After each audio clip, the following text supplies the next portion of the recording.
7, 6, 5, 4, 3, 2, 1, 0.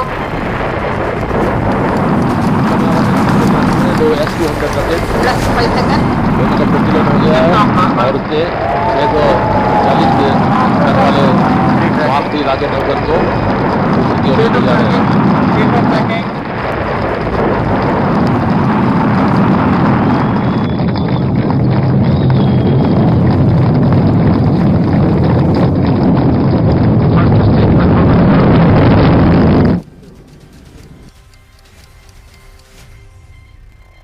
India is literally touching new heights.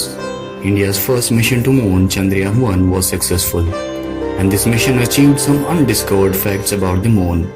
And in order to discover some more facts, India sent Chandrayaan-2 to the moon. First time the scientists have launched with so many complex technologies they have used, and they succeeded. That is historical according to me.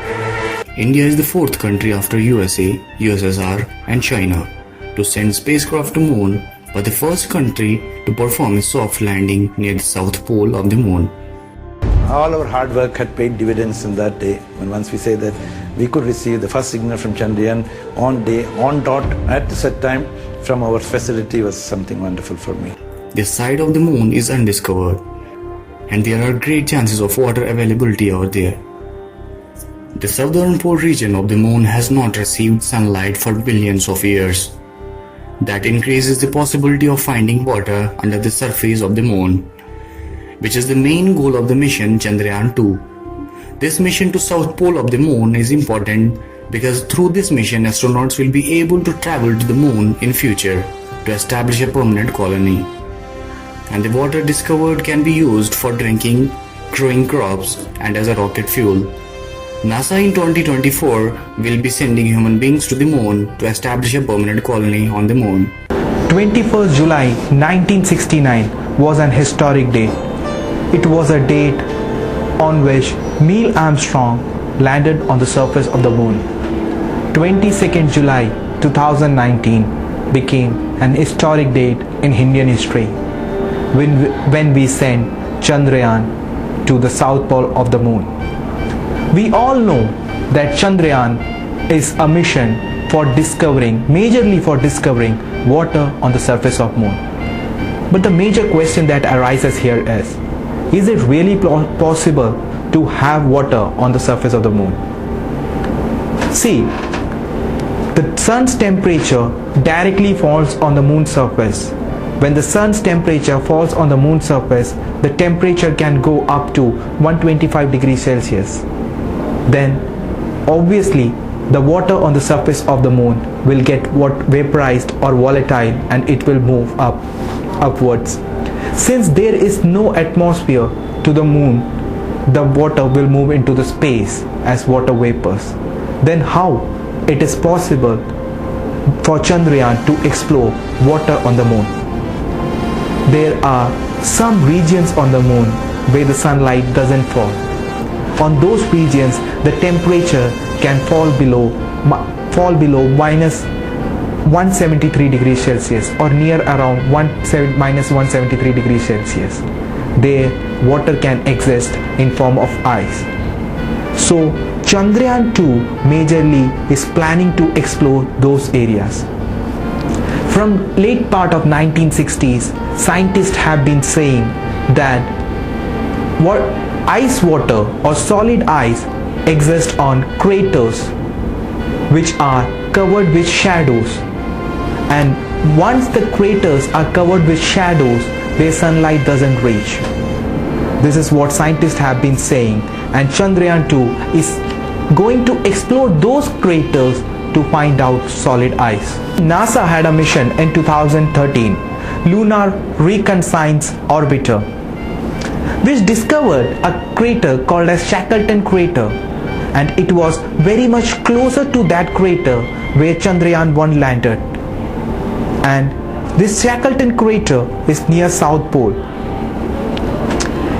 LRO Lunar Reconnaissance Orbiter of NASA found that there is a chance of 22% of ice on these craters near the South Pole. Why in Chandrayaan-2 the South Pole is considered as destination, or why we are planning to launch Chandrayaan-2 at the South Pole? The major reason is the sunlight doesn't reach there directly like as in North Pole. The temperature at the South Pole is approximately minus 250 degrees Celsius. So there is a higher chance of solid ice being present there. Talking about Chandrayaan-1 and Lunar Reconnaissance Orbiter of NASA, both were orbiter missions. That means this will not directly land onto the surface of the moon, but will study the moon surface by orbiting around the moon. Whereas Chandrayaan-2 will be the first mission where the probe will be done exactly on the surface of the moon. The mission has had 3 parts: orbiter, lander and rover. As you know, the lander is Vikram and the rover is Pragyan. It's a 6-wheeled rover.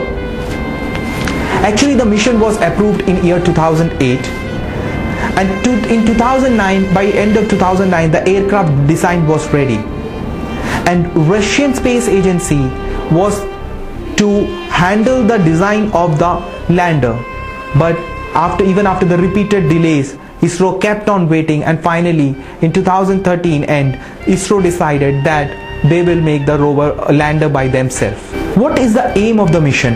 The major aim of the mission is to find the minerals on the moon, to study the topography, how the moon surface is, and to study on what amount or in what quantity water can be extracted from the moon. What we will get after analyzing the mission, like we will able to study how the moon has evolved, our solar system has evolved. The major important factor is by the end of 2024, many countries has been, like even USA, their space agency NASA has been planning to create a permanent settlement colony on the moon. So if we find water content there, it can be used as for growing crops, as a fuel in rocket, because in rocket fuel the combination of hydrogen and oxygen is there, and water can be used as a rocket fuel combination for crops and even as a drinking water. Why the world is looking into the Chandrayaan mission? See, there has been many missions that has been sent by various countries across the globe, but why Chandrayaan-2 is very special? Because the entire cost of the mission is 978 crore rupees. That sums up to be $141 million. Even the Apollo 11 that was sent by USA way back in '69, it was much costlier. NASA's Lunar Reconnaissance Orbiter mission in 2013 was around $500 million, which is 5 times more than what Chandrayaan mission has spent on it. In this mission, slingshot maneuver has been used. That is why the mission is taking 48 days to reach on the moon. While if you talk about Apollo 11, it reached in 4 days, that is 75 hours 6 minutes. Then why our Chandrayaan-2 is taking 48 days? Because it will first orbit the Earth around its orbit, and then at certain juncture the engine will be propagated, or the engine will be fired up again, which will switch into the next orbit. In similar way, at a stage the moon's gravitational pull will capture the Chandrayaan-2 in its orbit, which is a fuel efficient or fuel saving process.